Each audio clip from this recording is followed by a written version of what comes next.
Вот скажи мне, демон, дремлющий внутри, о чем ты думаешь, живя во мне годами?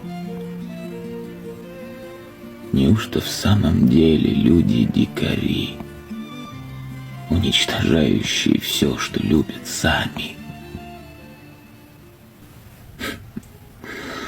О, поверь мне, парень, это вправду так. Я в мире сотни лет и видел много. Всегда был в споре гений и дурак, но их вела единая дорога. Одни по жизни что-то создают, другие все разрушат за минуту. А мне по нраву той души приют, что не приемлет нынешнюю смуту.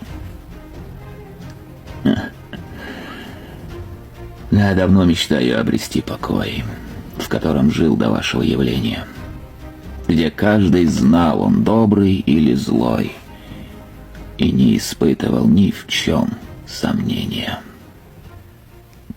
Да, я понимаю тебя, бес, как родной брат.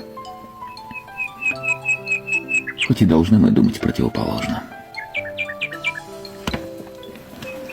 Ну что ж, увидимся у адских врат, раз участь райскую постигнуть невозможно.